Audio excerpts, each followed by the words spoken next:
गुरुर्ब्रह्मा गुरुर्विष्णु गुरुर्देवो महेश्वरः गुरुः साक्षात् परं ब्रह्म तस्मै श्रीगुरवे नमः। अखण्डमण्डलाकारं व्याप्तं येन चराचरं तत्पदं दर्शितं येन तस्मै श्रीगुरवे नमः।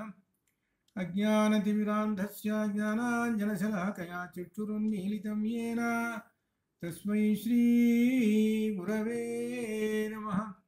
ब्रह्मानन्दं परमसुखदं केवलं ज्ञानमूर्तिं द्वन्द्वातीतं गगनसदृशं तत्त्वमस्य गगनसदृशं मे तत् गगनसदृशं तत्त्वमस्यादिलक्ष्यम् एकं नित्यं विमलमचलं सर्वधी साक्षिभूतं भवातीतं त्रिगुणरहितं सद्गुरुं तं नमामि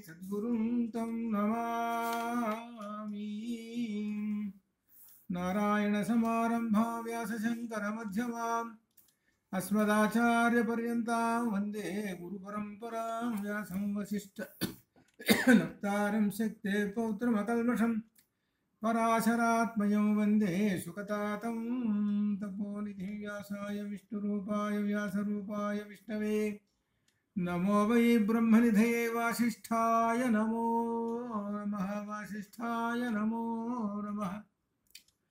चतुर्वदनो ब्रह्माद्विबाहुरपरो हरिः अफाललोचनः शम्भुः भगवान् बादरायणः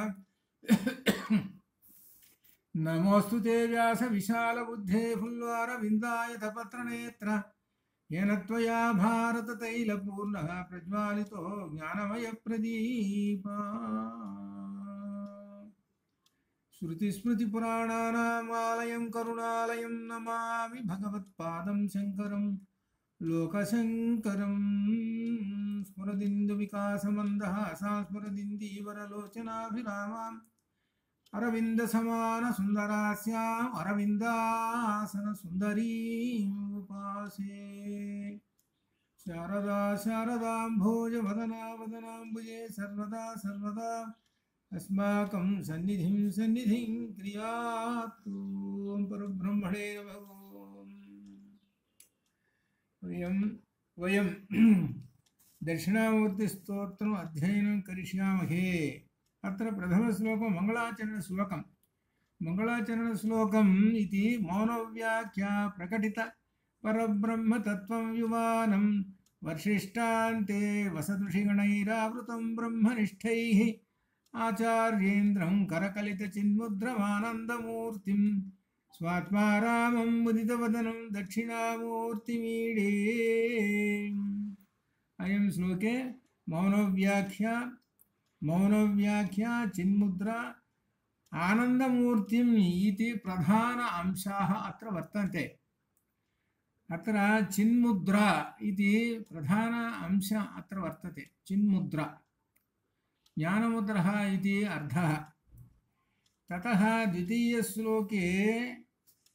द्वितीयश्लोके अत्र विशेषार्थं भवति अस्ति।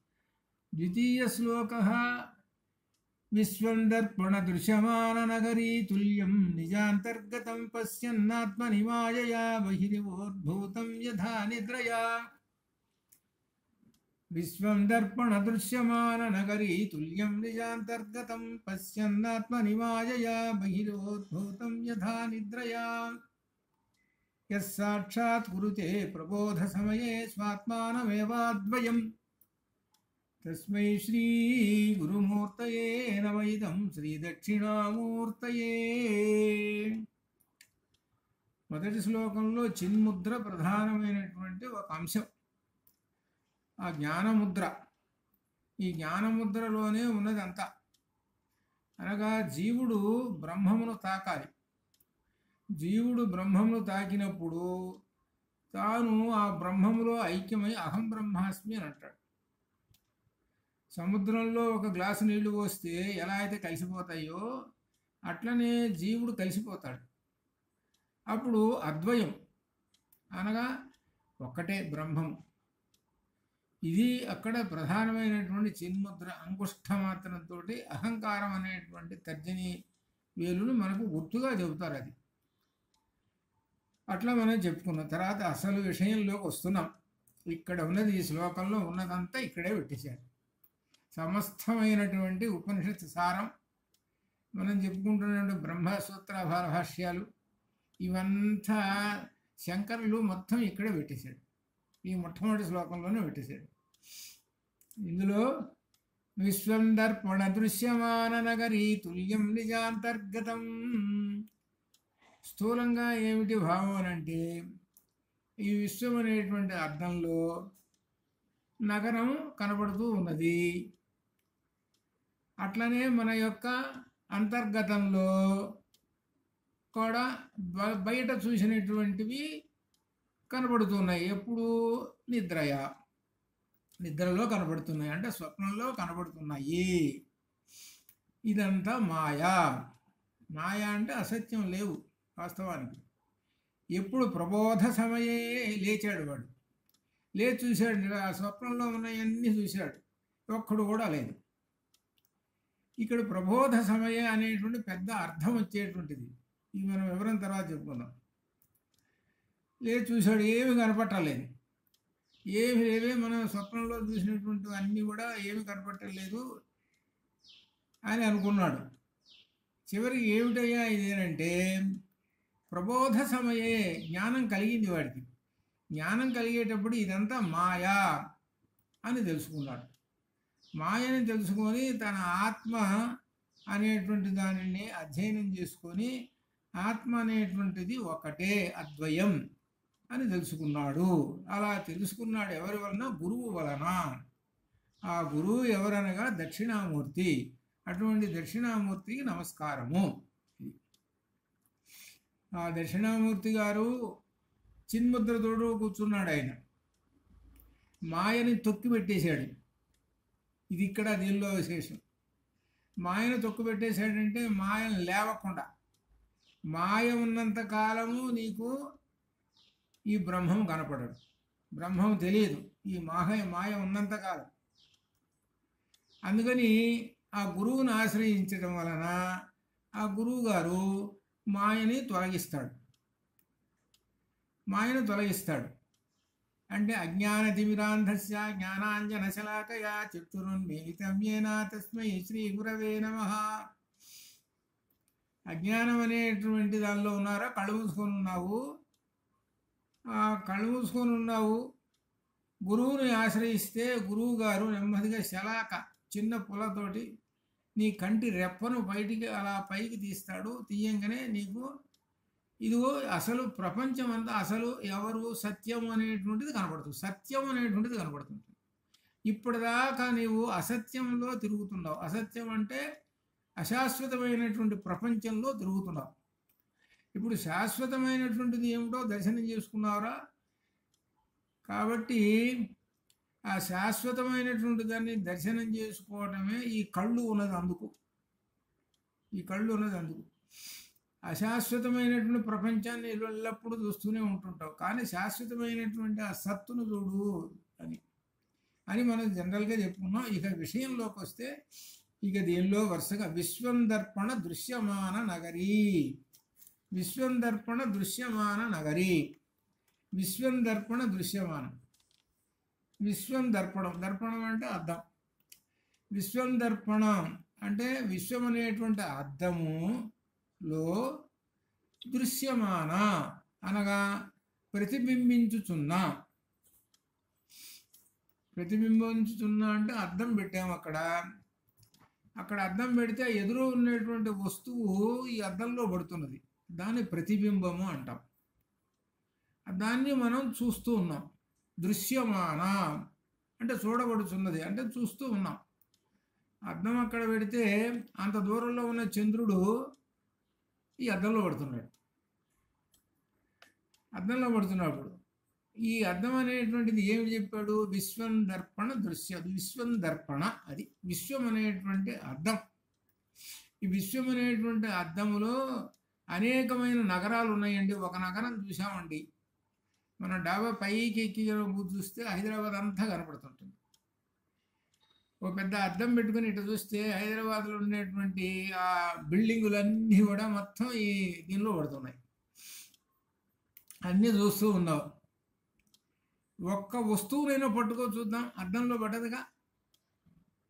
వస్తువు అని అర్థమైంది కదా, నగరే అనేటువంటిది అర్థమైంది కదా, పట్టుకో చూద్దాం అర్థంలో ఉన్నదాన్ని. అద్దంలో ఉన్నదాన్ని పట్టుకో చూద్దాం. అంత దూరంలో ఉన్న చంద్రుడు ఉన్నాడు, ఆ చంద్రుడు కూడా అద్దంలో పడుతున్నాడు, పట్టుకో చూద్దాం.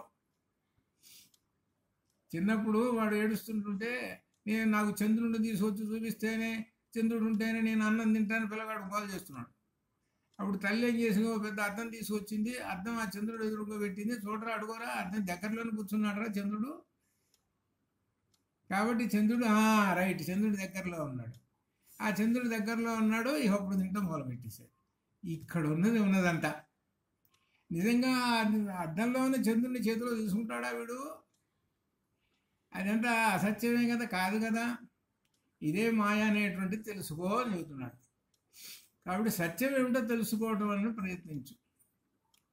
విశ్వందర్పణ దృశ్యమాన అంటే విశ్వం అనేటువంటి అద్దంలో చూచుతున్నటువంటి ఈ నగరం, ఆ నగరమిట తుల్యం సమానమైనటువంటిది. దేనితో? ప్రతిబింబంతో సమానమైనటువంటిది. అనగా ఈ విశ్వం అనేటువంటి ఈ అద్దంలో చూస్తున్నటువంటి పట్టణముతో సమానమైనటువంటిది నీ యొక్క నిజాంతర్గతం, తనలో ఉన్నటువంటి పరమాత్మ యందు ఆరోపితమైన ప్రపంచము. అది అనగా అర్థమేమిటి? నీలో, తనలో అనగా తన యందు ఉన్నటువంటి, తన ఆత్మలో ఉన్నటువంటి ఈ ప్రపంచం ఉన్నది అని తెలుసుకుంటున్నావు. తనలో ఏమున్నది అని అంటే ఈ నగరం, పట్టణం ఉంది అని తెలుసుకుంటున్నాం. ఇంతవరకు చెప్పాడు. ఇది నిజ అంతర్గతం. అయితే ఇక్కడ విశేషం, ఇది ఎప్పుడు చూస్తున్నాడు ఇది అనేటువంటిది ఒకటి. జాగ్రత్త అవస్థలో చూస్తున్నాడు.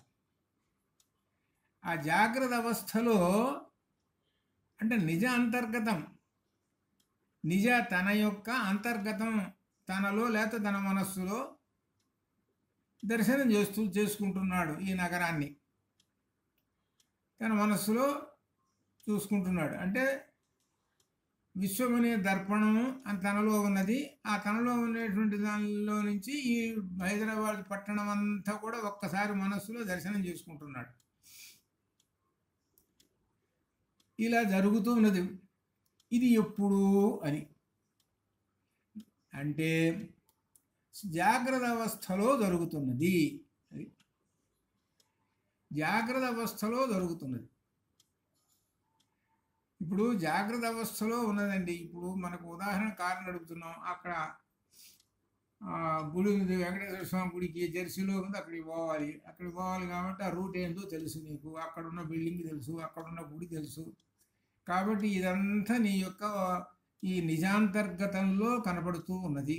కాబట్టి ఎలా కారు నడపాలనో, ఏ రూట్ని ఎట్లా వెళ్ళాలనో ఆ రూట్ని వెళ్ళాలనో అలా వెళ్ళిపోతూ ఉన్నాం. ఇది తన మనస్సులో పడుతున్న, తన మనస్సు అనేటువంటిది లేక తన మనస్సు అనేటువంటి అర్థం అనుకో, ఏమైనా సరే దానిలో కనపడుతూ ఉన్నది, పడుతున్నది కాబట్టి నువ్వు అక్కడికి వెళ్ళగలిగావు. ఇది ఎప్పుడు జరుగుతున్నది? జాగ్రత్త అవస్థలో జరుగుతున్నది. ఈ జాగ్రత్త అవస్థలో ఈ దర్శనం అనేటువంటిది చూస్తున్నాడు. పశ్యన్ చూచుచు దేవుడు చూస్తున్నాడు ఆత్మని, ఆత్మయందు, తన ఆత్మయందు ఈ నగరాన్ని దర్శనం చేసుకుంటున్నాడు అని చెబుతున్నాడు. ఎప్పుడు సరే జాగ్రత్త అవస్థలో చూసుకుంటున్నాడండి. జాగ్రత్త అవస్థలో చూసుకుంటున్న తర్వాత యథా నిద్రయా మాయయా, అది యథా నిద్రయా, ఎప్పుడైతే నిద్రలోకి పడ్డాడో వీడు, స్వప్నం వచ్చేసింది. జాగ్రత్త అవస్థలో చూశాడు. ఆ జాగ్రత్త అవస్థలో చూసినటువంటివన్నీ కూడా స్వప్నావస్థలోకి వచ్చేసింది. ఆ స్వప్నావస్థలోకి వచ్చి అన్నీ దాంతో పాటు తాను తిరుగుతూ ఉన్నాడు. అదే మనం ఇందులో కూడా బృహదారణ్యకోపనిషత్తులో చెప్పాడు. న తత్ర రథాః న తత్ర అశ్వాః, అక్కడ రథాలు లేవు, అశ్వాలు లేవు. న తత్ర మార్గాః, అక్కడ దారులు లేవు, ఏమీ లేవు. కానీ అవన్నీ అక్కడ ఉన్నట్టుగానే అన్ని దర్శనం చేసుకుంటూ పోతున్నాడు. అది ఏమిటయ్యానంటే మాయయా, మాయయా, ఆ మాయ వలన బహిః ఉద్భూతం, బహిః బయట ఉద్భూతం ఉన్నటువంటి ఈ జగత్తు అంతా కూడా మాయచే లోపల పశ్యన్ చూచుచూ ఉన్నాడు. జాగ్రత్త అవస్థలో చూసినటువంటివన్నీ కూడా నిద్రావస్థలో చూస్తూ ఉన్నాడు. ఇవన్నీ మాయ చేత జరుగుతూ ఉన్నాయి. ఇవంతా మాయ చేతనే జరుగుతూ ఉన్నాయి. జాగ్రత్త అవస్థలో చూసినటువంటివన్నీ కూడా ఇవన్నీ దీంతో మాయ చేతనే జరుగుతూ ఉన్నాయి అని చెబుతున్నాడు. ఇకపోతే ఆ తర్వాత ఇక 2 లైన్ల వరకు మనం స్థూలంగా అర్థం చేసుకున్నాం. ఇది స్థూలంగా అర్థం, అసలు అర్థం తర్వాత వస్తుంది. తర్వాత 3వ పంక్తిలో చూస్తున్నాం. యస్ సాక్షాత్ కురుతే ప్రబోధ సమయే స్వాత్మానమేవాద్వయం. అది చూస్తున్నాడు కదా, ఆ చూస్తున్నటువంటి దాన్ని స్వ ఆత్మానం ఏవా, ఆ మాట విడదీస్తే స్వ ఆత్మానం ఏవా అంటే స్వ తన యొక్క ఆత్మానం, ఆత్మానం అనగా సచ్చిదానంద స్వరూపమైనటువంటి ఆత్మను, ఆత్మనే సాక్షాత్ కురుతే, ఆ బ్రహ్మమును నేనే అయితిని అని అప్పుడు తెలుసుకున్నాడు. ఎప్పుడు? ప్రబోధ సమయే. పైకి అర్థం ఏమొస్తుంది? ప్రబోధ సమయం అంటే మేలుకున్నాడు. పైకి అర్థం మేలుకున్నాడు. మేలుకున్న తర్వాత అప్పుడు ఈ మాయంతా తొలగిపోయింది. అప్పుడు తనలో ఉన్న ఆత్మ ఏమిటి అనంటే సచ్చిదానంద స్వరూపమైనటువంటి ఆత్మ అని తెలుసుకున్నాడు. అది అద్వయము అని తెలుసుకున్నాడు. ఆ తెలుసుకోవడానికి ఉపదేశించినటువంటి తస్మై, ఆ గురుమూర్తయే, ఆ గురువు అయినటువంటి దక్షిణామూర్తి గారికి నమస్కారం. ఆ గురువైన అన్నిటికీ ఇది చివరిలో 4వ లైన్. ఆ గురువైన దక్షిణామూర్తి గారికి నమస్కారము అని. అంటే చివరికి ఏమిటంటే చెబుతున్నది, నీవు స్వప్నంలో చూసినటువంటివన్నీ కూడా మాయైన అబ్బాయి, కాబట్టి అవన్నీ మాయతోటి ఉంటాయి. అంటే అసలు శాశ్వతాలు కావు ఇవన్నీ. నీవు చూసేదంతా ఈ ప్రపంచం అంతా కూడా మాయను. కాబట్టి ఆ మాయ నుంచి తొలగాలి అనంటే నీవు ప్రబోధం కావాలి, నీకు అనగా జ్ఞానం కావాలి. ఆ జ్ఞానజ్యోతి కనుక కలిగినప్పుడు అప్పుడు నీలో ఉన్న ఆత్మ పరమాత్మయే అని తెలుసుకొని అహం బ్రహ్మాస్మి అని నువ్వు తెలుసుకొని నీవు ఆనందాన్ని అనుభవిస్తాడు. సచ్చిదానంద రూపాన్ని అనుభవించి ఆనందాన్ని అనుభవిస్తావు. ఇది ఎవరిస్తారు అనంటే తస్మై శ్రీ గురుమూర్తయే నవయిదం శ్రీ దక్షిణామూర్తి. ఇది మనం చెప్పుకున్నటువంటి స్థూలంగా అర్థం అది. ఇక అసలు విషయంలోకి వెళ్ళిపోదాం. విశ్వం దర్పణ దృశ్యమాన నగరీ. విశ్వం అంటే ప్రపంచం. మనకు విష్ణు సహస్రనామాల్లో ప్రారంభం విశ్వంతో మొదలవుతుంది. ఈ విశ్వమంతా ఎవరు? విష్ణువు. విష్ణువు అంటే పరమాత్మ, పరమాత్మతో నిండిపోయి ఉన్నటువంటిది అని చెబుతున్నాడు మొట్టమొదట. ఆ పరమాత్మ అనేటువంటి నిండిపోయినది. అటువంటి ఆ దర్పణం అద్దంలో నీవు చూస్తున్నావు, ఒక నగరాన్ని చూస్తున్నావు. ఎప్పుడు? జాగ్రత్త అవస్థలో చూస్తున్నావు అని చెబుతున్నావు. ఇక్కడ విశేషం అవస్థలు 3. ఏమిటవి? అవస్థాత్రయం. జాగ్రత్త అవస్థ, స్వప్నావస్థ, తర్వాత స్వప్నం తర్వాత సుషుప్తి అవస్థ. 3 అవస్థలు. ఈ 3 అవస్థలు మనకు లలితలో వచ్చినాయి. 3 అవస్థల్లో 3 శక్తులతో అమ్మవారు ఉంటుంది. ఇదే ఈ 3 అవస్థలనే మాండూక్యోపనిషత్తు చెప్పింది. మాండూక్యం, మాండూక్యం అని అంటే మండూకం అంటే కప్ప అని అర్థం. కప్ప ఎలా జంపు చేసుకుంటూ వెళ్ళి ఆ సరస్సులోకి దూకి పారేస్తుంది. అది సరస్సులోకి వెళ్ళిపోవాలి. ఆ సరస్సులోకి వెళ్తే తన ప్రపంచంలోకి వెళ్ళిపోయినానని అర్థం. అట్లనే జాగ్రత్తలో నుంచి స్వప్నము దాటి, స్వప్నంలో నుంచి దాటి సుషుప్తిలోకి వెళ్ళి, గాఢనిద్రలోకి వెళ్ళి, అక్కడి నుంచి తురీయమైనటువంటి ఆనందం అనేటువంటి దానిలోకి కలిసిపోవటమే ఈ జీవుడు. ఇవన్నీ దాటిపోతాడు. అది మాండూక్యోపనిషత్తులో వస్తుందన్నమాట. అలానే జాగ్రత్త అవస్థలో, అంటే జాగ్రత్త అవస్థలో నువ్వు ఏవైతే చూస్తున్నావో అనేకమైనటువంటి ప్రపంచాన్ని చూస్తున్నావు.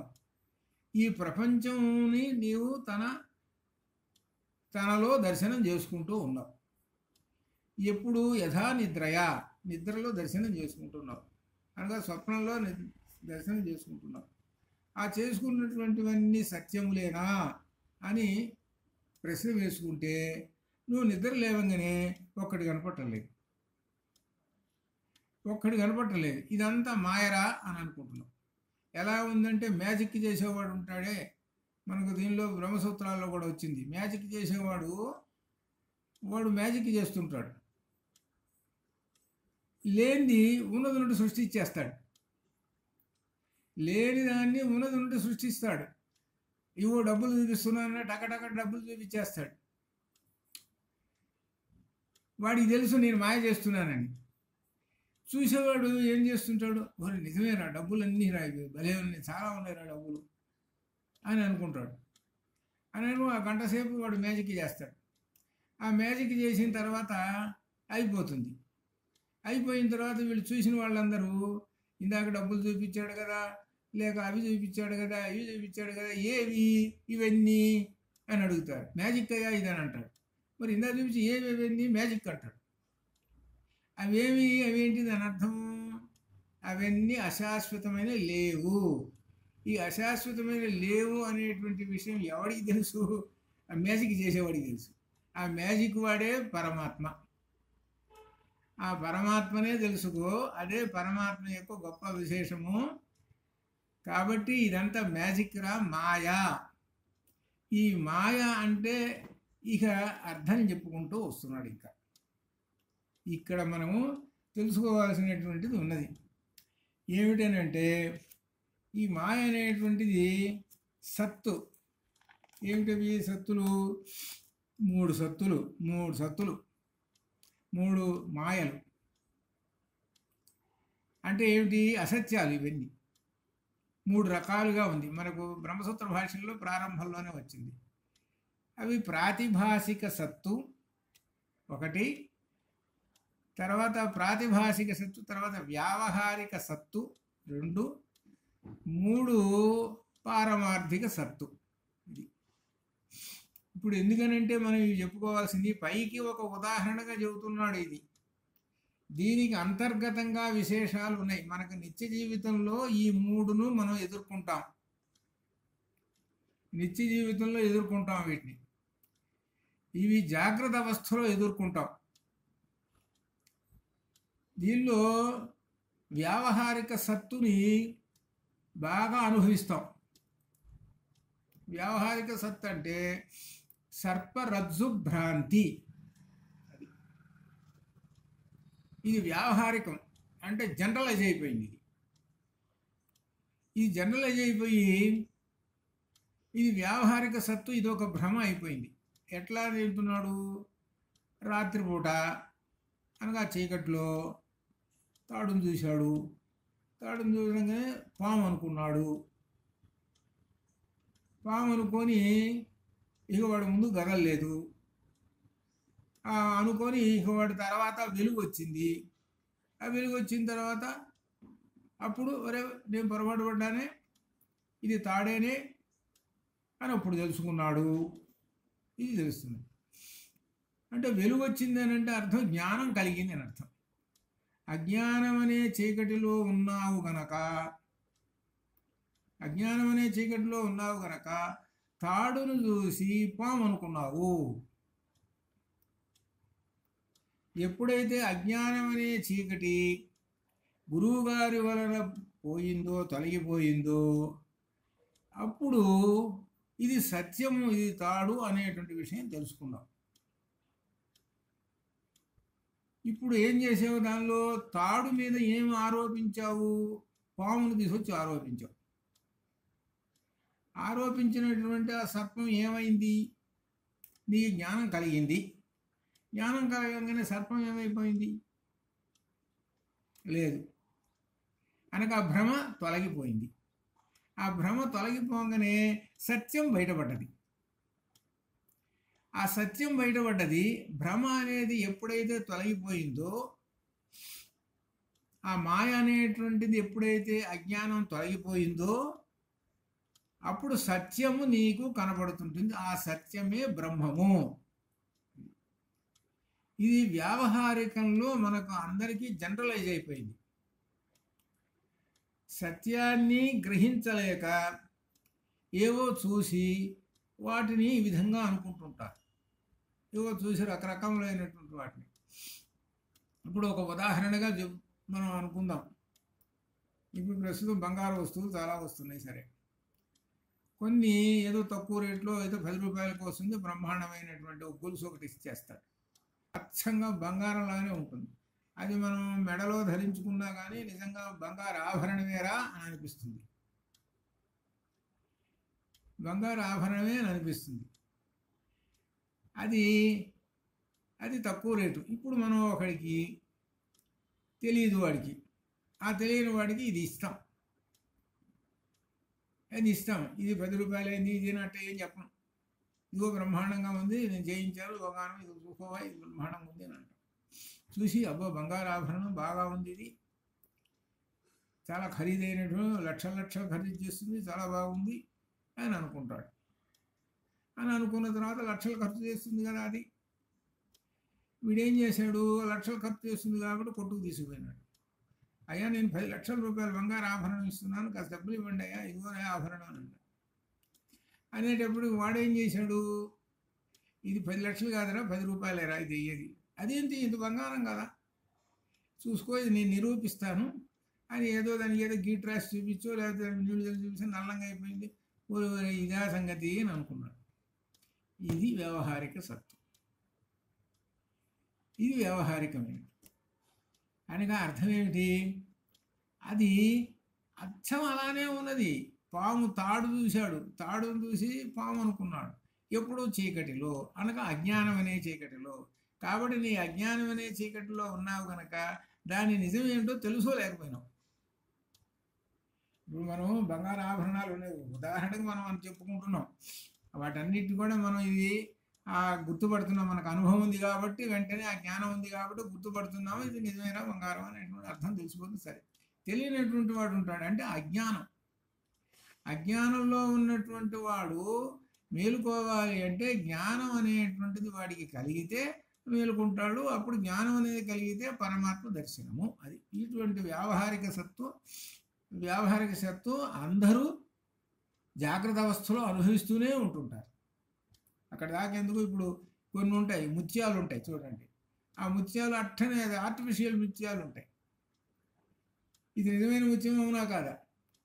అలానే రాళ్ళు ఉంటాయి, వజ్రాలు, ఇటువంటివి, ఇది నిజమైన ఏమన్నా కాదు, అట్టనే ఉంటాయి. అట్లా అనమాట. ఇది వ్యావహారికం మనకు జనరల్గా మనకి కనబడుతుంది. కాబట్టి సత్యం ఏమిటో తెలుసుకుంటావు చివరికి. అట్లనే అజ్ఞానం అనే చీకటిలో ఉన్నప్పుడు తెలుసుకోలేవు, జ్ఞానం అనేది కలిగినప్పుడు సత్యం తెలుసుకుంటావు. అది చెబుతుంది. ఇది వ్యావహారిక సత్తు. ఇక వ్యావహారిక సత్తు తర్వాత ప్రాతిభాసిక సత్తు.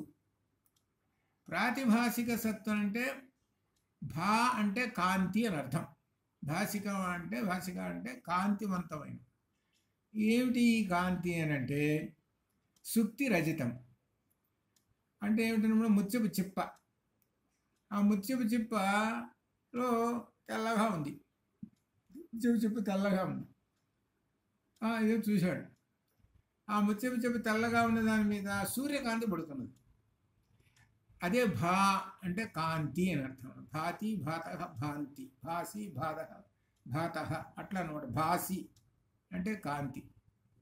ఆ కాంతి సూర్యకాంతి ఆ ముత్యపు చెప్పు మీద పడుతున్నది. పడేటప్పటికల్లా ఆ ముత్యపు చెప్పు తీసుకున్నాడు వీడు. ఆ తీసుకొని దీనిలో వెండి ఉన్నది అని ఆ ముత్యం చెప్పి పట్టుకుపోయినాడు. ఆ ముత్యం అంటే వెండి ఎట్లా ఉంటుందో వీడికి తెలుసు. ఇందాక మనం సర్పం ఎట్లుంటుందో తెలుసు కాబట్టి వాడు తాడును చూసి సర్పం అనుకున్నాడు. అట్లనే వెండి ఎట్లుంటుందో వీడికి తెలుసు. వెండి ఎట్లా ఉంటుంది, తెల్లగా ఉంటుంది అనేటువంటి విషయం తెలుసు. కాబట్టి ఇది వెండిరా అని అనుకున్నాడు. ఆ ముత్యం చెప్పి తీసుకున్నాడు. ఎవరికో చూపించారు తెలిసిన వాడికి. తెలిస్తే ఎవరే ముత్యం చెప్పురా, వెండి కాదురా ఇది, చూడు గీకి చూపిస్తే శుభ్రంగా, ఒరే ఇప్పుడు ఇట్లా తెలుసుకున్నానే, వెండి అనుకున్నానే అని అనుకుంటాడు. అంటే ఏంటి, అజ్ఞానం తొలగిపోయింది, అలా జ్ఞానం అనేటువంటిది కలిగింది. అనగా ఒక వెలుగు ప్రసరించింది వేడిలో. ముత్యపు చిప్ప మీద వెలుగు ప్రసరిస్తే వెండిని ఎలా అయితే నువ్వు అనుకుంటున్నావో, ఆ జ్ఞానం అనే వెలుగు నీలో ప్రవేశించగానే నీలో అజ్ఞానం అనే చీకటి బయటికి పోయిందిరా అని చెబుతున్నాడు. ఇది ప్రాతిభాసిక సత్తు. ఇట్లనే ఇవి కూడా మన జాగ్రత్త అవస్థలో చూస్తూ ఉంటాం. జాగ్రత్త అవస్థలో అనేకమైనటువంటి ఇటువంటి చూస్తూ అర్థం అట్లనే ఉంటుంటాయి. ప్రాతిభాసిక సత్తు అట్లనే ఉంటాయి. మృగతృష్ణ, ఎండమావులు అట్లనే ఉన్నాడు.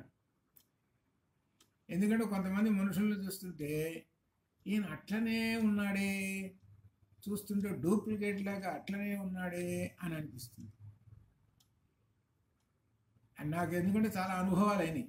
నేను జీవితంలో కొన్ని చాలా చూశాను కాబట్టి ఒకళ్ళని చూసి పోలిక చూసుకొని ఈయన అట్లనే ఉన్నాడు. మీరు చదువుకునేటప్పుడు మా మాధవరావు శర్మ గారు, వాయులాల్ సోమయాజులు గారు ఇద్దరు ఎట్లా ఉంటారంటే అన్నదమ్ముల్లాగా ఉంటారు. ఇద్దరు బంగారు రంగులో ఉంటారు. ఇద్దరు ఒకటే హైట్. ఇద్దరు బ్రహ్మాండమైన ఉపన్యాసం చెబుతారు. కానీ ఇద్దరిని కనుక దగ్గర పెట్టి చూస్తుంటే ఇద్దరు అన్నదమ్ములేమోరా అని అనుకుంటారు. కానీ ఏంటన్నమాట విశేషం, వేరువేరుగా ఉంటారు. ఇంకా విశేషమైనది ఒకటి ఉంది. ఆ మాధవరావు శర్మ గారు అబ్బాయి ఉన్నాడు, పెద్ద కొడుకు. ఎట్లా ఉంటాడంటే తండ్రి ఎట్లా ఉంటాడో అట్టనే ఉంటాడు. ఒక రకంగా ఆ కొడుకు వచ్చాడు అనుకోండి, ఈయన వచ్చాడు కావాలి అనుకుంటాం. చూసినప్పుడు ఆయనే చెప్పాడు, మా అబ్బాయి మా పెద్ద అబ్బాయి అని చెప్పాడు. ఎందుకంటే అచ్చంగా అట్లనే ఉంటారు. అట్లనే ఏమిటనమాట, విషయం తెలిసిపోయింది అనుకోండి, విషయం తెలిసిపోతే ఇంకప్పుడు ఓహో ఇట్లా అన్న సంగతి తెలుస్తుంది. అట్లనే మనకి వ్యావహారికమైనటువంటి, ఎందుకంటే ఉదాహరణలు చెబుతున్నాం, నిజం తెలిసిపోయేటప్పటికీ మనకు ఆనందం కలుగుతుంది, అది అర్థం. ఆ ఆనందమే బ్రహ్మము, అది అర్థం. అదే సచ్చిదానంద స్వరూపమైనటువంటి బ్రహ్మం. సత్యం తెలుసుకున్నప్పుడే సచ్చిదానంద, అప్పుడు ఆనందం కలుగుతుంది. అట్లా అనమాట. ఇట్లా ఈ విధంగా పారమార్థిక సత్తు ఇంకొకటి ఉంది, మూడో సత్తు. ఇది ఉంది అసలు సత్తు, పారమార్థిక సత్తు. పారమార్థికం అంటే అర్థం పరమార్థము. పరమార్థం అంటే సత్యం, అనగా పరమాత్మను గురించి తెలుసుకోవటం. పరమాత్మను నువ్వు తెలుసుకున్నావు అని అర్థం. దీనికి ఉదాహరణ దంతిదారు. ఇవి గుర్తుపెట్టుకోవాలి. ఇవి శంకరులు చెప్పినటువంటి ఉదాహరణలు. దంతిదారు. దంతిదారు అని అంటే దంతి అంటే ఏనుగు, దారు అంటే కొయ్య. అంత దూరంలో ఒక ఏనుగు ఉంది, నువ్వు ఇక్కడి నుంచి చూస్తున్నావు. ఏనుగు ఎట్లా ఉంటుందో నీకు తెలుసు, అది పెద్ద ఏనుగు, అది అంత దూరంలో ఉంది. ఎవరో ముగ్గురు నలుగురు ఉన్నారు, ఆ ఏనుగును చూస్తూ ఉన్నారు, నిలబడుతున్నారు. నువ్వు కూడా చూస్తూ పోయి చూడాలి ఆ ఏనుగుని అనుకున్నావు. అనుకోని దగ్గరికి పోయినావు. దగ్గరికి పోయిన తర్వాత ఏనుగు ఎట్లా ఉంటుందో నీకు తెలుసు. ఏనుగు ఎట్లా ఉంటుందో నీకు తెలుసు కాబట్టి ఆ ఏనుగుని చూద్దాము, ఏనుగుని కొట్టుకొచ్చారు, అందరు చూడొచ్చు అని అనుకుంటున్నాడు వీడు. సరే పోయినాడు అక్కడికి. అక్కడికి పోయిన తర్వాత వీడు అందరి మాదిరిగా వీడు నిలబడ్డాడు చూస్తూ. వీడు ఏమనుకున్నాడు, ఏనుగు కదా అని అనుకున్నాడు. సరే ఏనుగు అయితే తొండం కదిలించడం లేదేమిటి? అసలు ఏనుగు ఎప్పుడు తొండం చలనంగా ఉంటుంది, దాని చలనం ఎప్పుడు, అది అటెన్షన్లో ఉండదు. అది ఎప్పుడు తొండాన్ని అటు ఇటు తిప్పడం, చెవులు కొట్టడం అవి చేస్తుంటుంది. చూసి ఒక నిమిషం చూసిన తర్వాత ఏది తొండం అసలు కదలించడం లేదే అని అనుకున్నాడు. ఇంకా చూశాడు. చూసిన తర్వాత కొంతసేపుడికి అయిపోయిన తర్వాత బాగా అర్థం చేసుకున్న తర్వాత ఇది కొయ్యతోడు చేసిన ఏనుగు అని తెలుసుకున్నాడు. ఇప్పుడు పారమార్థికం సత్తు వస్తుంది. ఎట్లా? అంత క్రితం నువ్వు ఏనుగును చూసావు, ఏనుగు అనుకుంటున్నావు కదా, ఆ ఏనుగు అనేటువంటిది, ఆ సత్యం అనే ఏనుగు అనే దేనిలో ప్రవేశించిపోయింది? ఈ కొయ్యలోకి వెళ్ళిపోయింది. లేదు, మాయమైపోయింది. ఇప్పుడు నువ్వు ఏం తెలుసుకున్నావు? పారమార్థిక సత్యం ఏమిటి? ఇది కొయ్య అని తెలుసుకున్నావు. అసలు ఏనుగు ఏమైపోయింది అని అంటే మాయమైపోయింది. నిజం తెలుసుకున్నావు. అసలు ఏనుగు ఏమైపోయింది అని అంటే లేదు, అదంతా మాయ, అదంతా నేను అనుకున్నాను, చివరికి అది ఈ కొయ్యలోనే కలిసిపోయింది అని అనుకున్నావు. ఇది పారమార్థిక సత్తు. అనగా పారమార్థికం అంటే ఆ సత్యాన్ని గ్రహించావు. ఈ 3 చోట్ల 3 రకములైనటువంటి భ్రమలు ఉన్నాయి. అది సర్పరజ్జు భ్రాంతిలో అజ్ఞానము అనేటువంటిది ఒకటి ఉన్నది. అక్కడ అజ్ఞానం అనే చీకటి అనేది ఉన్నది. అలానే సుక్తి రజితం అనేటువంటి దానిలో కూడా ఇక్కడ కూడా ప్రాతిభాసికమైనటువంటి అనగా జ్ఞానం అనే వెలుగు తెలియకపోవటం వలన అక్కడ పడ్డావు. అలానే దంతిదారులో సత్యాన్ని గ్రహించలేక అజ్ఞానంలో పడ్డావు. అది అనమాట. సత్యాన్ని గ్రహించలేకపోతున్నావు. సత్యాన్ని గ్రహించాలంటే జ్ఞానం గనక ఉంటే నువ్వు గ్రహించుతావు. అది అనమాట.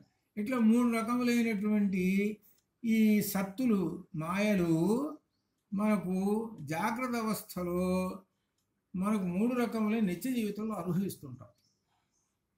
నిత్య జీవితంలో అనుభవిస్తుంటాం. చూసుకోండి, ఆ నిత్య జీవితంలో అనుభవిస్తుంటాం కాబట్టి వాటిని ఏం చేస్తాము? మనకు లోక జ్ఞానం అనేటువంటిది ఉంది కాబట్టి ఆ లోక జ్ఞానంతో మనం వాటి నిజమేమిటో తెలుసుకొని వెళ్ళిపోతుంటాం. అది ఇక్కడ మనం జ్ఞానపరంగా అర్థం చేసుకుంటున్నప్పుడు ఆ జ్ఞానం అనేటువంటి ఆ వెలుగు ప్రసరించినప్పుడు అజ్ఞానం అనే చీకటి తొలగిపోతుంది. అప్పుడు బ్రహ్మం ప్రకాశిస్తాడు నీలో అనేటువంటి విషయం ఈ 3 సత్తుల వలన తెలుస్తుంది. ఇది దేని చెప్పుకోవాలి అని అంటే నిజ అంతర్గతం, నిజ తన యొక్క అంతః లోపల ఉన్నటువంటి ఏమిటి, తనలో ఉన్నటువంటి ఈ మాయ ఉన్నది చూశారు, ఆ మాయ అన్నమాట. ఈ మాయ జాగ్రత్త అవస్థలో కనపడుతూ ఉంటుంది. జాగ్రత్త అవస్థ అంటే మనం తెలిసినటువంటిదే కదా. జాగ్రత్త అవస్థ అంటే ఇంద్రియాలు ఉన్నాయి, 5 ఇంద్రియాలు, 5 కర్మేంద్రియాలు, మనస్సు 11 ఇంద్రియాలు. ఈ 11 ఇంద్రియాలు ఎప్పుడు పనిచేస్తుంటాయి? పగలు పనిచేస్తుంటాయి, జాగ్రత్త అవస్థలో పనిచేస్తుంటాయి. ఆ పనిచేస్తుంటాయి చూసా, 11 ఇంద్రియాలు పనిచేస్తుంటాయే, ఆ సమయాన్ని జాగ్రత్త అవస్థ అన్నారు. ఆ సమయాన్ని జాగ్రత్త అవస్థ అన్నారు. ఆ జాగ్రత్త అవస్థలో ఇది జరుగుతుంది. ఇకపోతే పశ్యన్నాత్మని, పశ్యన్ చూస్తూ ఉన్నాడు. తన జాగ్రత్త అవస్థలో చూసినటువంటి వాటిని అన్నిటిని కూడా ఆత్మని తన యందు చూస్తూ ఉన్నాడు. దేనిలో? స్వప్నంలో చూస్తున్నాడు, తన ఆత్మలో చూస్తున్నాడు. ఆత్మ అంటే ఏమిటి? ఇప్పుడు ఒక ప్రశ్న. ఆత్మ అనే దానికి శంకరులు వారు చెప్పినటువంటి ఒక 4 విధాలు శంకరులు వారు చెప్పారు. 4 విధాలు ఏమిటంటే, మొదటిది ఆప్నోతి ఇది ఆత్మ. ఆప్నోతి ఇది ఆత్మ.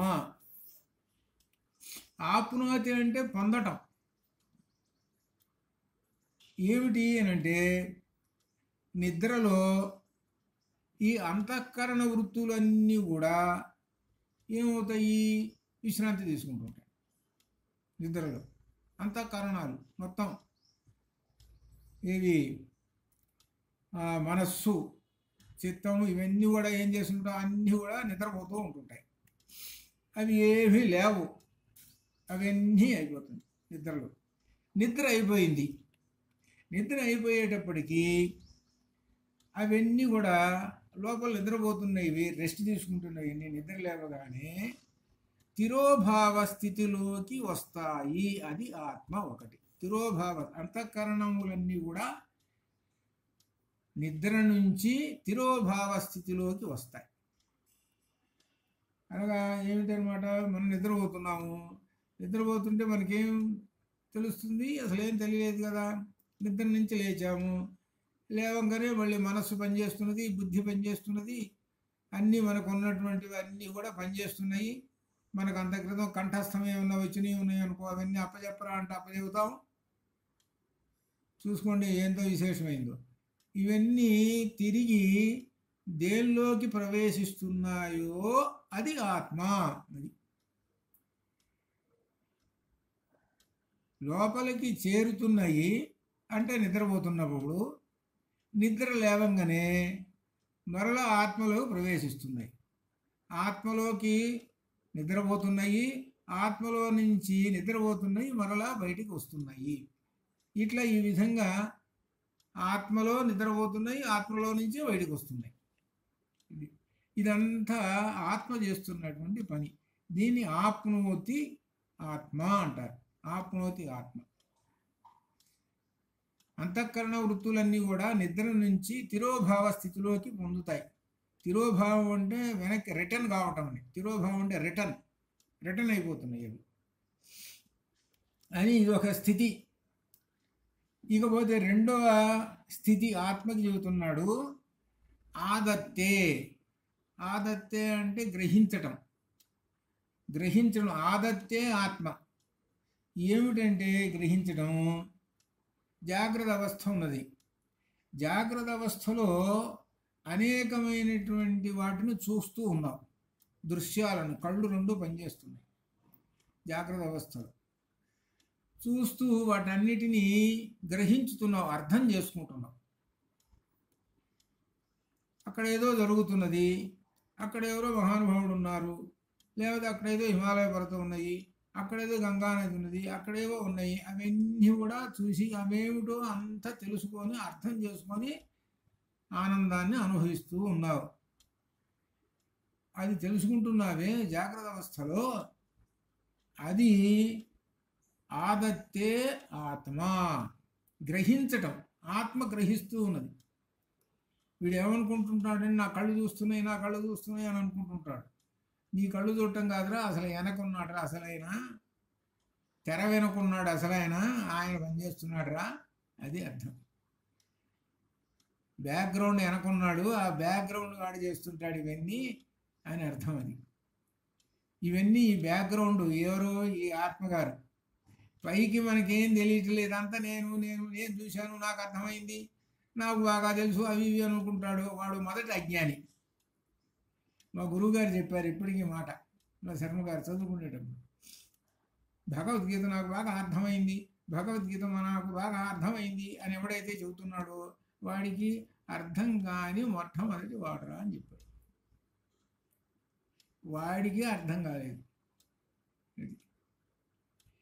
అంటే ఏమిటి?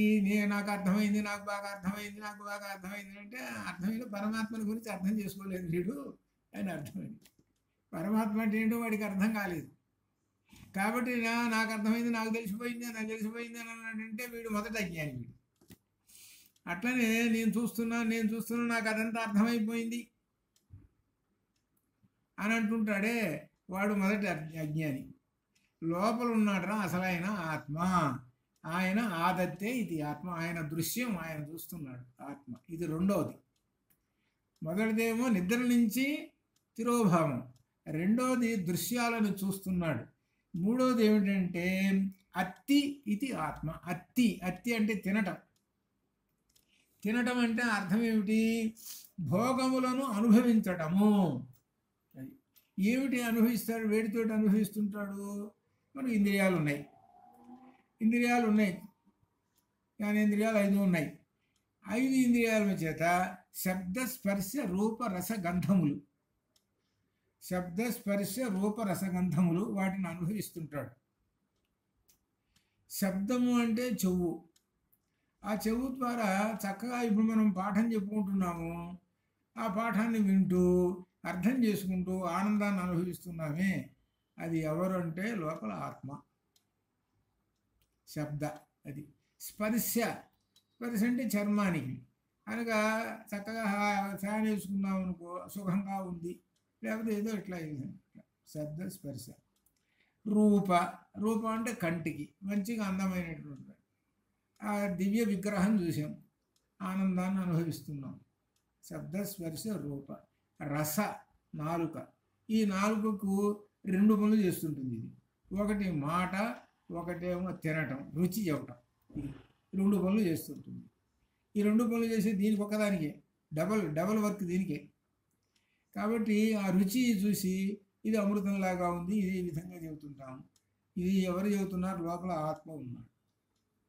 శబ్ద స్పర్శ రూప రస గంధ. గంధ అంటే వాసన. వాసన అంటే ఏమిటి? నాసిక. నాసిక ద్వారా సుగంధము దుర్గంధాలు అనేటువంటి తెలుసుకొని దుర్గంధముల నుంచి అవతల బయటపడి సుగంధానికి వెళ్ళిపోతుంటారు. ఇది ఈ విధంగా ఇట్లా తెలుసుకుంటున్నారు. ఇలా 5 జ్ఞానేంద్రియముల ద్వారా 5 శబ్దస్పర్శ రూప విషయములను గ్రహించేటువంటి శక్తి ఆ ఆత్మకి ఉన్నది, మనలో ఉన్న ఆత్మకి ఉన్నది. ఇదొక విధం, అంటే ఆత్మకు ఉన్నటువంటి లక్షణం ఇదొకటి. అత్తి అలా అనుభవిస్తూ ఉంటుంది. కాబట్టి మన ఇంద్రియాలు ఎప్పుడూ భోజనము తినాలి తినాలి అంటుంటాయి. మనకు ఆకలి వేసినప్పుడు తినాలి తినాలి అనేటువంటిది ఎప్పుడైతే మనకు కలుగుతుంటుందో, మనకున్న జ్ఞానేంద్రియాలు ఎప్పుడు తినాలి, మాకు అన్నం పెట్టు మాకు అన్నం పెట్టు అంటుంటాయి. అనేటప్పటికీ వీడేం చేస్తాడు? కళ్ళు ఉన్నాయి, ఆ కళ్ళు ఏం చేస్తుంటాయి? చూడాలి. ఇక రాత్రిపూట ఇంకోవాడ క్రికెట్ ఆడుతుంటే రాత్రి 1 గంట దాకా పగలు అది తిండి కూడా తినకుండా చూస్తూ కూర్చుంటాడు కళ్ళు. అంటే ఆ దృశ్యం అది చూస్తుంటాడు. లేకపోతే ఇంకొకటి అంటే అట్లా ఆహారం దానికి అట్లా ఉంటే కానీ అది తృప్తి పడదు. అలానే ఇక మిగిలినటువంటి వాటన్నిటికీ కూడా ఇట్లా అవి ఏంటి? ఆహారం కోరుతుంటాయి మన ఇంద్రియాలు. ఆ ఇంద్రియాల ఆహారాన్ని కోరేటువంటివి ఉన్నాయి చూసావు. ఆ ఆహారము గనక ఆ శబ్దస్పర్శ రూపరసగంధములు అనేటువంటివి అపమార్గంలో గనక ఉంటే అవి ఏం చేస్తాయి? వీడిని తీసుకెళ్ళి ఎక్కడో బారేస్తాయి. కాబట్టి తిన్నటువంటి ఆహార పదార్థం మనం చూసుకుంటాం చూడండి, వేడిగా ఉందా లేదా, శుభ్రంగా ఉందా లేదా, సరిగా లేకపోతే తింటే వాంతులు అవుతాయి, పైగా జ్వరాలు వస్తాయి. ఇంతటి నాలెడ్జి ఆ తినే వస్తువు మీద. ఇప్పుడు మనం ఎక్కువగా స్వీట్ షాపులు ఉండి చూశారు, వాడు అమ్ముకోవాలి కదా, వాడు ఎప్పుడో తయారు చేశాడు. 4 రోజుల దాకా అమ్ముడు పోలేదు అనుకో, వాడు అట్నే పెట్టుకొని కూర్చుంటాడు. ఎప్పుడో 4 రోజుల క్రితమో 2 నెలల క్రితం తయారు చేసి పెట్టుకుంటాం. అవి కొనుక్కుంటాము, ఎప్పుడో తయారైంది కదా తీసుకొచ్చి తింటాము. తర్వాత ఏవో రకరకాలు జరుగుతుంటాయి. నేను ఒకసారి ఒక చోట చూశాను, ఒక ఇడ్లీ అమ్ముకునేటువంటి వాడు దూరంగా, నేను పై అంతస్తులో ఉన్నాను, కింద కనపడుతుంది చిన్న హోటల్లా. ఆ దృశ్యాన్ని చూసి ఏం చేశాడు తెలిసిన వాడు, బాగా కాగుతున్నటువంటి ఆ నూనెలో అంత క్రితం రోజు చేసిన గారెలు తీసుకొచ్చి వేస్తున్నాడు. నేను స్వయంగా చూసాను. అది తీసుకొచ్చేసి అవి అప్పటికప్పుడు కొంచెం వేడిగా ఉంది అటు పెడుతున్నాడు. అట్నే ఇడ్లీ నిన్నటి ఉన్నాయో మొన్నటి ఉన్నాయో ఎప్పుడు ఉన్నాయో ఆ ఇడ్లీ చూసి ఆ వీడు ఎక్కడ పెడుతున్నాడు. వాడు అమ్ముకోవాలి కదా, మరి దానికి నష్టం వస్తుంది కదా, మరి వాడు ఆ పని చేస్తున్నాడు. కాబట్టి వీడేం చేస్తాడు? ఈ తినటం అని ఉంటుంటాయి కదా, ఈ నాలుక టేస్ట్ కావాలి అంటుంది, లోపల ఆకలిస్తుంటుంది. దాంతో వీడేం చేస్తాడు? తినాలి అనగా ఆకలిస్తుంది. అదే జ్ఞానం ఉన్నటువంటి వాడు ఇప్పుడు తయారు చేశాడా లేదా, లేపు ఎప్పుడు చేశాడు ఏమిటి అనేటువంటిది ఆలోచనలు చేసుకొని జాగ్రత్తగా చేసుకొని, అమ్మో ఇది కన్నా తింటే లేకపోయిందిలే, ఇప్పుడు ఏదో అరటిపండో ఏదో ఒకటి తిని ఇప్పుడు అట్లా ఉండి తర్వాత రేపు సంగతి చూసుకుందాంలే అని జాగ్రత్తగా వెళ్ళిపోతాడు. లేనటువంటి వాడు, ఈ విషయ జ్ఞానం లేనటువంటి వాడు గోతులు పడతాడు.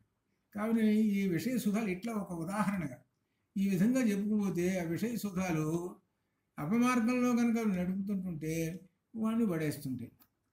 అయితే ఈ విషయ సుఖములన్నీ కూడా అనుభవించేది ఎవరంటే అత్తి, ఆయన అనుభవిస్తుంటుంటాడు. ఇవి ఎట్లా నీకు ఉన్నటువంటి జ్ఞానాన్ని బట్టి జరుగుతూ ఉంటుంటాయి, ఇది చెబుతున్నాడు. అని చెబుతూ ఇంకొక నాలుగవ ఆత్మ చెబుతున్నాడు. అనుస్యూతో భవతి ఆత్మ అంటే అవస్థాత్రయము, అంటే జాగ్రత్త అవస్థ, స్వప్నావస్థ, అట్లే జాగ్రత్త, స్వప్న, తర్వాత సుషుప్తి, 3 అవస్థలు. ఈ 3 అవస్థల్లో క్రమంగా ఆ జీవుడు లేక ఆ పరమాత్మ లేక ఆత్మ ఎలా ప్రతిఫలిస్తూ ఉంటుంటాడో చూడండి. ఇప్పుడు ఉదాహరణకి జాగ్రత్త వస్తుంది, ఆ తర్వాత ఏమొస్తుంది, స్వప్నావస్థ, ఆ తర్వాత ఏముంది, సుషుప్తి అవస్థ. ఇప్పుడు ఈ అవస్థలను దాటిపోవాలి. అదే మాండూక్యోపనిషత్తులో చెప్పింది. జాగ్రత్త అవస్థలో నుంచి నీవు దాటి ఒక్కొక్క దానిలోకి పోతే చివరి సుషుప్తిలోకి పోతావు, గాఢ నిద్ర, దానిలోకి బ్రాహ్మీ స్థితిలోకి వెళ్ళిపోతావు. జాగ్రత్త అవస్థ దాటాలి అని అంటే జాగ్రత్త అవస్థలో ఉన్నటువంటి ప్రపంచాన్ని దాటము అని అర్థం. అది ఈ ప్రపంచం అనేటువంటిది అశాశ్వతము అనేటువంటి విషయం నీకు తెలిసింది కాబట్టి అది దాటాలి. అది దాటితే కానీ అప్పుడు వెళ్తాం. అట్లా ఒక్కొక్కటి దాటుకుంటూ పోతే 3వ అవస్థ అయిన స్వప్నావస్థ అనేటువంటి, ఆ స్వప్నావస్థ దాటిన తర్వాత తురీయావస్థ, లాస్ట్ తురీయావస్థలోనే బ్రహ్మానందాన్ని అనుభవిస్తావు అని ఆ విధంగా అవస్థాత్రయంలో చెబుతుంటారు. ఈ అవస్థాత్రయంలో ఉన్నది కూడా ఆత్మ. ఈ విధంగా ఆత్మ 4 విధములుగా ఉంటుంది అని చెబుతున్నారు. కాబట్టి ఆత్మ 4 విధాలుగా ఉంటుంది. ఇక్కడ విశేషమైన నిద్రలో మొట్టమొదట ఆప్నోతీతి ఆత్మ, నిద్రలో అంతఃకరణ వృత్తులన్నీ కూడా నిద్రపోతూ ఉంటుంటాయి. తెల్లవారంగానే మళ్ళీ తిరోభావం బయటికి వచ్చేసేస్తుంటాయి. దీనికి కారణం ఎవరు? ఆత్మయేను అని చెబుతున్నాడు. అటువంటి ఆత్మ అని చెబుతున్నాడు. అటువంటి ఆత్మలో మాయయా, మాయ చేత బహిరోద్భూతం, బహిహి అంటే బాహ్య ప్రపంచంలో ఉద్భూతం పుట్టినటువంటి ఇవి అన్నిటినీ దర్శనం చేసుకుంటున్నావు. యథా ఎప్పుడైతే నిద్రలో అని చెప్తున్నాడు. నిద్రలో అంటే స్వప్నములో దర్శనం చేసుకుంటున్నాడు. బాహ్య ప్రపంచంలో ఉన్నటువంటి వాటన్నిటిని కూడా, బాహ్య ప్రపంచంలో ఉన్నటువంటి వాటిని కూడా నిద్రలో దర్శనం చేసుకుంటున్నావు. ఆ దర్శనం ఎక్కడ, దేంట్లో చేసుకుంటున్నావు? ఆత్మని, నీ యొక్క ఆత్మలో దర్శనం చేసుకుంటున్నావు. ఇదంతా మాయయా అని చెప్తున్నాడు. అది ఆ మాయ ఏం చెప్పుకున్నాము మనం? 3 రకాలు: ప్రాతిభాసిక సత్తు, వ్యావహారిక సత్తు, ఇట్లా ఈ విధంగా అవన్నీ అటువంటి మాయతోటి నీవు దర్శనం చేసుకుంటున్నావయా అని మొదటి 2 లైన్లకి చెబుతున్నాడు. అలా తెలుసుకుంటున్నావు. కానీ ఇందులో చివరికి జగన్మిథ్య బ్రహ్మ సత్యం అని చివరికి నీవు తెలుసుకుంటావు. చివరికి ఏమిటి అని అంటే ఇదంతా జగత్తు మిథ్య, ఈ మిథ్యా ప్రపంచం నాకు కనబడుతున్నది, సత్యం ఒక్కటే నేను తెలుసుకుంటున్నాను. ఆ సత్యం అనేటువంటి తెలుసుకుంటాను. ఆ ఏనుగును చూశాడు, చక్క ఏనుగుని చూసి నిజమైన ఏనుగు అనుకున్నాడు, తెలిసిపోయింది, సత్యం తెలిసిపోయింది. ఇతడు చక్క ఏనుగురా అని అనుకున్నాడు, సత్యం తెలిసిపోయింది. ఆ సత్యం తెలిసిపోయేటప్పటికి అప్పుడు ఒక ఆనందం, అమ్మయ్య ఇప్పుడు నిజం తెలుసుకున్నాను రా అని అనుకుంటాడు. చూసుకోండి. అట్లా ఆ విధంగా ఏమిటి, సత్యం ఎప్పుడైతే తెలుసుకుంటాడో అప్పుడు ఆనందాన్ని అనుభవిస్తాడు. అందుకని సచ్చిదానంద స్వరూపమైనటువంటి బ్రహ్మము అని ఎప్పుడైతే తెలుసుకుంటాడో అప్పుడు అతనికి ఆనందం కలుగుతుంది అని చెబుతూ ఇక 3వ లైన్లో ఉండవలసిందంతా ఉందండి. ఏమిటి 3వ లైన్లో అంటే ప్రబోధ సమయే. ఇప్పుడు వాడు మేలుకున్నాడు. ఆ మేలుకోగానే అంతా తెలిసిపోయింది. ఏం తెలిసిపోయింది? సత్యం తెలిసిపోయింది. అనగా పరమాత్మ తెలిసిపోయింది. ఆ పరమాత్మ ఎలా తెలిసిపోయింది? ప్రబోధ సమయే స్వాత్మానమేవాద్వయం. ఇక్కడ ఉన్నది అసలు పట్టంతా ఇక్కడ ఉంది. మనకు బ్రహ్మసూత్రం అంతా ఇక్కడే పట్టులో వచ్చి పెట్టాడు. దీనిలో విశేషం అద్వయం బ్రహ్మము. బ్రహ్మము ఒక్కటే కదా, అద్వయం అంటే బ్రహ్మం. ఆ బ్రహ్మము ఒక్క బ్రహ్మమే. ఆ ఒక్కటైనటువంటి ఆ బ్రహ్మమేనే స్వ ఆత్మానం తన యొక్క ఆత్మలో గ్రహించాడు, తెలుసుకున్నాడు. ఎప్పుడు? ప్రబోధ సమయే సాక్షాత్. ప్రబోధ సమయం ఇక్కడ ఉంది. ప్రబోధ సమయం, ప్రబోధం. ప్రబోధము అని అంటే బుధ అవగమనే అనేటువంటి క్రియాపదం. బుధ అవగమనే అంటే తెలుసుకోవడం, తెలియని దాన్ని తెలుసుకోవడం. ఇది అనమాట. ఏమిటి ప్రబోధ సమయే అనేది? ఎవరు? ఇక్కడ ఉందండి. ఇంకా కాలేదు, ఇది అంత తేలిగ్గా పూర్తి కాదు ఇది. ఇది అంత తేలిగ్గా పూర్తిగా ఇది ఒక రోజు ఈ లైనే ఒక రోజులో పడుతుంది మళ్ళీ. ప్రబోధ సమయే, ప్రబోధము ఎవరిస్తున్నారు నీకు? గురువు గారు ఇస్తున్నారు. బోధన ఎవరు చేస్తున్నారు? గురువు చేస్తున్నాడు. ఆ గురువు ఏమైతే చేస్తున్నాడు అని అంటే 4 మహావాక్యాలు ఉన్నాయి. ఏమిటి 4 మహావాక్యాలు? అవి మనకు వరుసగా 4 వేదాలు ఉపనిషత్తుల్లో ఉన్నటువంటి ప్రజ్ఞానం బ్రహ్మ, అయమాత్మ బ్రహ్మ, తత్వమసి, ఇట్లా ఈ విధంగా అహం బ్రహ్మాస్మి ఇవి ఉన్నాయి కదా. ఈ 4 మహావాక్యాలని అర్థం చెప్పి ఇదిగోరా అని చెప్పి బ్రహ్మాన్ని ఉపదేశిస్తున్నాడు. ఆ ఉపదేశిస్తూ ఆయన మనం ఇంత క్రితం చెప్పుకున్నామే సత్తులు, మాయలు, ఈ మాయలన్నీ చెప్పేసేసాడు. ఈ మాయలన్నీ చెప్పాడు. ఈ అజ్ఞానం అంతా చెప్పాడు. జ్ఞానం అనేటువంటిది ఏమిటో అంతా చెప్పాడు. చెప్పేటప్పటికి వీడికి అప్పటిదాకా నిద్రపోతున్నాడు. అంటే అర్థం ఏమిటి? అజ్ఞానం అనే చీకటిలో ఉండిపోయినాడు. వీడికి ఏం తెలియదు కదా, అజ్ఞానం అని నిద్రపోతున్నాడు కదా. ఇప్పుడు ప్రబోధము, లేవరా లేవండి 6 అయింది అని అంటుంటాడు. ఇంట్లో తల్లి అంటుంది 6 అయింది ఇంకా నిద్ర లేవలేదు, స్కూల్కి వెళ్ళాలి, 8ంటికి వెళ్ళా. ప్రబోధము స్కూలు, అదే ప్రబోధం తల్లి చెబుతుంటుంది. బోధ అంటే చెప్పడం, అంటే తెలియని విషయాన్ని చెప్పడం అనమాట. నీకు తెలియలేదా, ఏమైనా మర్చిపోయినావా, 8ంటి స్కూలు, లేవుతుంది ప్రబోధం. అట్లనే ఆ ప్రబోధ సమయే, ఆ ప్రబోధం చేసిన సమయంలో, ఆ కాలంలో ఈయన ఏం తెలుసుకున్నాడు? అద్వయం స్వ ఆత్మానం, తన యొక్క ఆత్మలో బ్రహ్మమును గ్రహించాడు. సాక్షాత్ కురితే, సాక్షాత్తుగా గ్రహించాడు ఆ గురువు గారి వలన. ఇది మనం స్థూలంగా చెప్పుకున్నటువంటిది. ఇదంతా ఏమిటేనంటే మాయ నుంచి బయటపడాలి అని చెబుతాం. ఆ మాయా ప్రపంచం నుంచి బయటపడాలి. మాయా ప్రపంచం నుంచి బయటపడాలి అని అంటే ప్రబోధ సమయే స్వాత్మానమేవాద్వయం, ప్రబోధం ఉండాలి.